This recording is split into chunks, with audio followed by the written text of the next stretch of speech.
Janapriya upscale 2 BHK 45 lakhs, 3 BHK 60 lakhs మాత్రమే. సితారా సైనిక్పురి. అసలు నీ తండ్రి ఎవరో నీకు తెలుసా? ఇదిగో ఈ కాముడేరా నీ తండ్రి. గేదె నల్లగా ఉన్నంత మాత్రాన పాలు తెల్లగా ఎలా ఉన్నాయనే కదరా నీ ప్రశ్న. దానికి సమాధానం చెప్పాలంటే ఒక వర్షం కురిసిన రాత్రి నేను 9వ నెల బాలింతగా ఉన్నప్పుడు.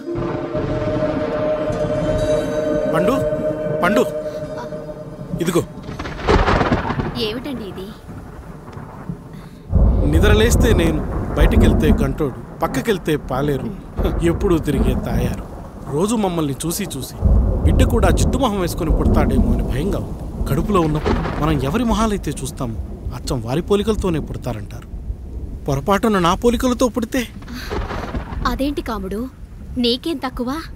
జుట్టు ఉండాల్సిన చోట లేకుండా అవసరం లేని చోట విపరీతంగా పెరిగిపోతుంది. మనకు పుట్టబోయే బిడ్డ గొప్ప అందగాడై ఉండాలి. ఇదిగో రోజు ఈ దేవుడి ఫోటోలు చూడు, వాళ్ళలాగే అందంగా పుడతాడు. కడుపుతో ఉన్నప్పుడు ఎవరి ఫోటో చూస్తే ఆ పోలికలతో బిడ్డ పుడతాడా? కనిపించని దేవుడి పోలికలు నా బిడ్డకెందుకు? ఈ ఊరికి దేవుడు రాయుడు. నా బిడ్డ ఆయనలాగే పుట్టాలి, ఆయనలాగే పుట్టాలి.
ఏంటి పండు ఇలా వచ్చావు?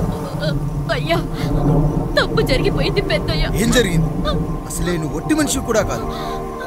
ఒక్కసారి ఇటు చూడండి అయ్యా.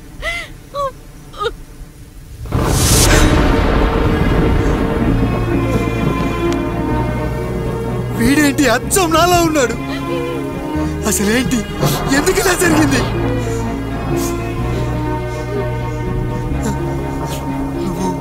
ఎప్పుడైనా చీకట్లో పంపు సైడ్ దగ్గరికి వచ్చావా?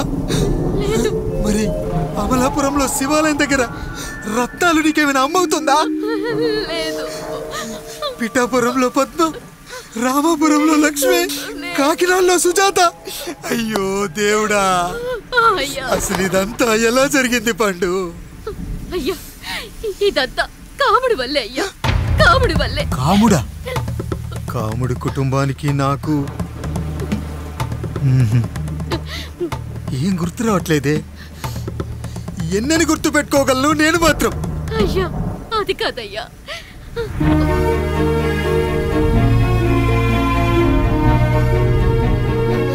అలా రోజు మీ ఫోటో చూసి చూసి అచ్చం మీలాగే పుట్టాడు. అయ్యో, నా పోలికతో బిడ్డ కావాలనుకోవడం ఏంటి పండు? నువ్విలా చేయడం ఏంటి పండు? పోలికల కోసం ఫోటోలు ఎందుకు చూసావు పండు? అందుకే కదయ్యా ముందు ఆ డైలాగ్ చెప్పాను, తప్పు జరిగిందని. ఇప్పుడు ఏం చెయ్యాలయ్యా? స్వచ్ఛమైన మన ప్రేమను ఈ పాడులోకం అర్థం చేసుకోదు. కనీసం మీ ఇద్దరి జీవితం బాగున్నా ఆనందపడేవాని. వీణ్ణి ఇక్కడ ఉంచొద్దు పండు, బయటికి పంపించు. బయటికి పంపించి బాగా చదివించు, గొప్పవాణ్ణి చెయ్యి. వీడికి అయ్యే ఖర్చంతా నేనే భరిస్తా. అవసరమైతే ఆ డబ్బు కాముడి జీతంలో వచ్చేద్దాం. అయ్యా, వెళ్లే ముందు వీడికొక పేరు పెట్టండి అయ్యా. వీడు ఇంకో రాయుడు, అంటే ఇంగ్లీష్లో అండ్ రాయుడు, అండ్ రాయుడు.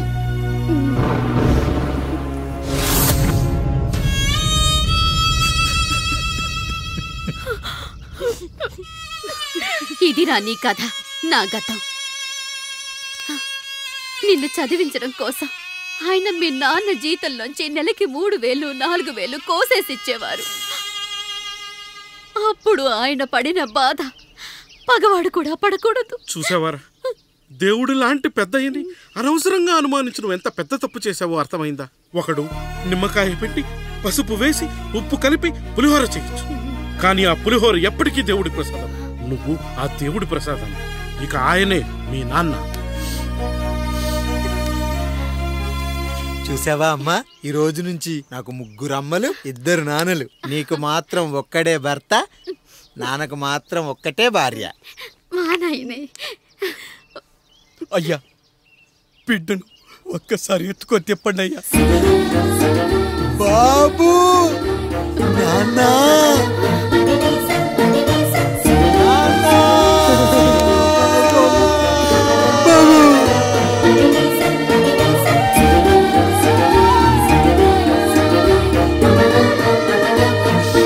నన్ను క్షమించు నాన్న. ఇప్పటికైనా నిజం అర్థం చేసుకున్నావు. అది నాకు చాలురా, చాలదు నాన్న. నిన్ను ఏలెత్తి చూపిన జనంతో చెయ్యెత్తి దండం పెట్టించాలి. అన్నయ్య కంటే ఆస్తి ముఖ్యమనుకున్న మన కుటుంబానికి గుణపాఠం నేర్పించాలి. ఇక నాకు వదిలే నాన్న, నేను చూసుకుంటా.